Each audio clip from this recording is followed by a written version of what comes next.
Dostala jsem zajímavou otázku a to je, co to znamená být odpojen, odpojení. Že to hodně slycháváte v duchovní ezoterické komunitě, že to vlastně jako chápete, ale nevíte, co si pod tím máte úplně představit, jestli bych to vlastně nevysvětlila. Takže pojďme se podívat na to, co to vlastně to odpojení je, o čem to vlastně všichni mluví, když říkají, že je někdo odpojený, nebo že vy jste odpojení.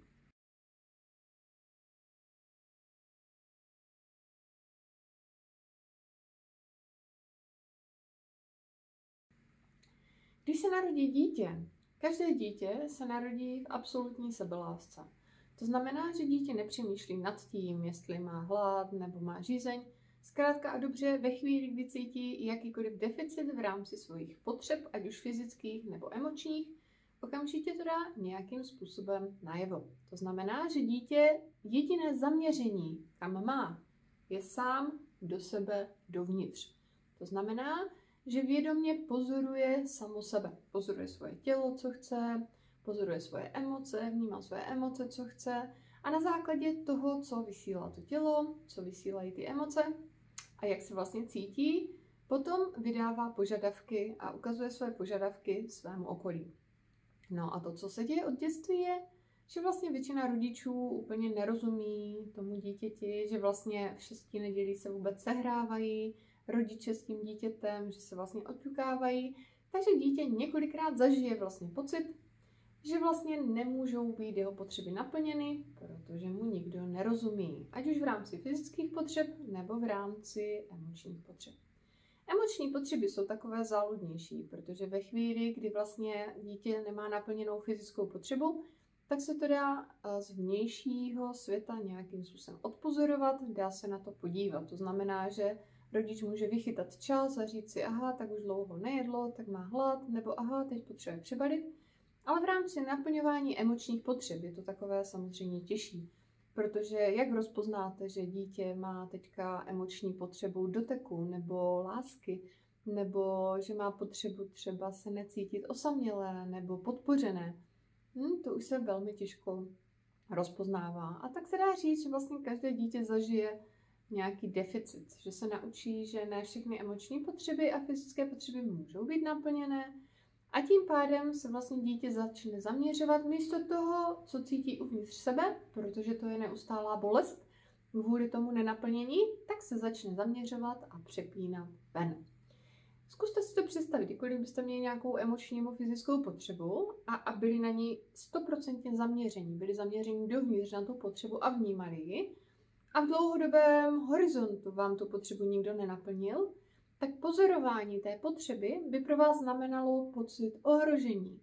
Znamenalo by to pro vás nepříjemný pocit bolesti nebo zoufalství, někdy i třeba vzteku, naštvanosti nebo zrady a různých dalších nepříjemných emocí. Takže to, co dítě začne na základě tohoto vnímání a pozorování té bolesti dělat, je, že začne otáčet vypínač. To znamená, namísto toho, aby pozorovalo samo sebe, absolutně 100% perfektně svoje potřeby, svoje emoce a svoje fyzické tělo, tak začne přepínat pomalinku tu pozornost, začne házet ten vypínač ven. To znamená, že přepne vnímání ze sebe na vnější realitu. Jak se chová ten rodič, co dělá ten rodič, jakým způsobem se dneska cítí, jak se má, jakou má náladu, co se mu děje nebo co se mu neděje, aby právě potom to dítě mohlo na základě toho pozorování toho okolí lépe reagovat. To znamená, že když bude rodič naštvaný, tak dítě bude předcházet třeba té naštvanosti, aby ještě víc nerozjelo tím, že vlastně bude hodnější nebo klidnější, nebo když třeba dítě uvidí, že rodič je smutný, že pláče, že se něco děje, tak opět místo toho, aby se dítě vlastně věnovalo sobě, tak jde a začne tomu rodiči vlastně pomáhat, začne ho utěšovat, začne mu říkat třeba, ať nepláče, nebo začne objímat a podobně. Takže vlastně dítě se začne odpojovat od sebe, přihodí pomalu vypínač a začne se zaměřovat na vnější svět, na lidi kolem sebe. Takže tohle je odpojení.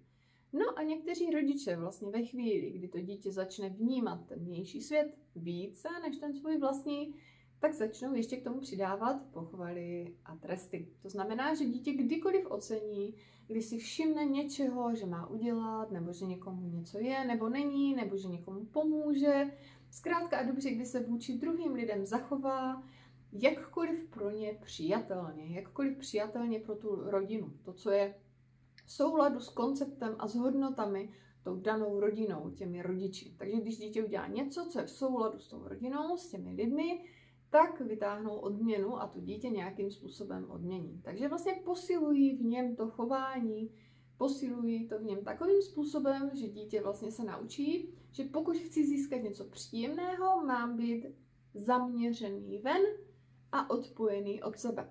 A tady nastává vlastně ten problém, protože každé dítě umí vnímat samo sebe. To znamená, že každý člověk umí vnímat sám sebe. Akorát ve velmi brzkém dětství přehodíte vypínač na základě toho, co se děje ve vaší rodině a jak moc je ohrožené pozorovat sám sebe, jak moc ty potřeby nemáte nebo máte naplněné. A tím pádem se dá říct, že připojování nebo propojovat se sami ze sebou nemusíte se znovu učit.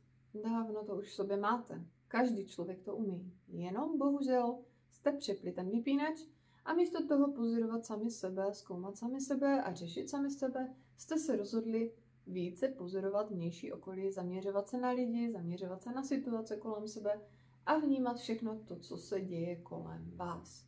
Což je samozřejmě problém. Takže pokud chcete vlastně pracovat s připojením se, nechcete být odpojení, chcete se znovu zapnout, přehodit ten vypínač, tak je potřeba začít převádět pomalu pozornost dovnitř sebe. To znamená, jakým způsobem přemýšlím nad tou situací, proč se takhle cítím, proč se třeba takhle chovám. I když se zdá být tahle myšlenka, že pozorovat sám sebe, jak se cítím, jak myslím a jak se chovám, absolutně jako normální a jednoduchá myšlenka, možná byste se divili, kolik lidí má s tím problém. Kdo třeba například v hádce řeší sám sebe, jak se cítí, a kdo vlastně se vzdá dohadování s tím člověkem a obhajování sám sebe, aby tomu člověku vysvětlil, jak to je a jak on má vlastně pravdu. V podstatě málo kdo. To znamená, že i když zní to tak velmi absolutně, že ano, jasně pozorovat sám sebe, vlastně byste se divili, jak z obrovské míry tohle lidé dělat vůbec neumí. Jak se neumí sami k sobě vlastně znovu připojit, že vlastně neví, jak to mají udělat. Jak mají být na sebe hodní. Jak mají vytvořit nový vnitřní hlas, který bude k ním laskavý, soucitný, podporující, který bude k ním nápomocný. Jak vlastně mají k sobě začít jinak mluvit a jinak si sami sebe všímat.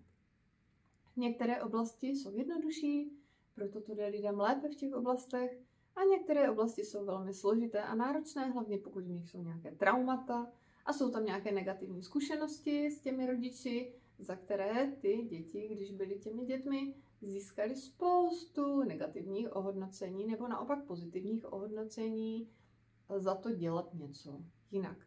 Máme uvnitř sebe spoustu věcí, které vlastně jen tak nedokážeme opustit. Jsou to názory, hodnoty, víry, přesvědčení. Jsou to vlastně kompletně představy o nás samotných, které vlastně dítě neustále má. Mám třeba jednu klientku, která od malinka si myslí o sobě, že je sluníčko. Proč si to myslí? Protože všichni to říkají. To znamená, rodiče vždycky říkají, že ty jsi takové sluníčko usměvavé. Ve škole jí všichni říkají, že je takové sluníčko. A co ona udělala? Celý život se snaží naplňovat tuhle představu o sobě těm lidem, že ona je sluníčko. A došlo to až do bodu, kdy si vlastně nedovolí prožívat smutek, nedovolí si ukázat, že potřebuje plakat, stydí se za to, takže odchází bokem, nedovolí ukázat, že třeba je vůči něčemu naštvaná, a radši každému člověku všechno slíbí, i když to pak neudělá, tak mu prostě všechno slíbí. To znamená, že vlastně tady tohle odpojení je ta autenticita, kterou hodně pojmenováváte v dnešní době. Je to vlastně to nebýt sám ze sebou, nevnímat sám sebe, nechápat sám sebe. Takže pokud chcete cestou autenticity jít, je potřeba začít vnímat sám sebe, chápat sám sebe a cítit sám sebe. To znamená ptát se, co já si o tom myslím, proč si o tom myslím tady tu věc, nebo jak já se vůči tomu cítím a proč se takhle cítím, a nebo co moje fyzično potřebuje vůči téhle věci a proč to zrovna takhle potřebuje. Spoustu věcí, které budete zkoumat v rámci sebe a budete se dotazovat sami sebe na věci, tak jsou jenom naučené hodnoty. Jsou to jenom naučené věci, které vlastně jste naučení, že takhle jsou správně. Že vy máte se nějak chovat, vy máte mít rádi něco. Takže součástí připojování sami sebe je i fáze zpochybňování sám sebe. To znamená, opravdu to mám rád, opravdu si to myslím, opravdu to takhle chci. A co kdyby to bylo jinak? Co kdyby platí obě varianty, že to chci a nechci? To znamená, připojování k sobě je odhazování všech těch nánosů, které člověk na sebe nastřádal a nazbíral vlivem socializace a výchovy, vlivem představ druhých lidí o nás samých a které postupně člověk musí odloupat jako ty vrstvy cibule. Takže je to vlastně přepnutí toho vypínače znovu zpátky tam, kde vždycky měl být a kde jsme se odnaučili ho jenom mít a dobrovolně jsme se rozhodli ho přepnout kvůli tomu, aby jsme nemuseli cítit neustálou bolest, zklamání, smutek, zoufalství, vztek a další nepříjemné emoce, které samozřejmě nikdo dlouhodobě nechce cítit. Takže přeju vám hezký týden a ať se vám daří pracovat se svým připojením.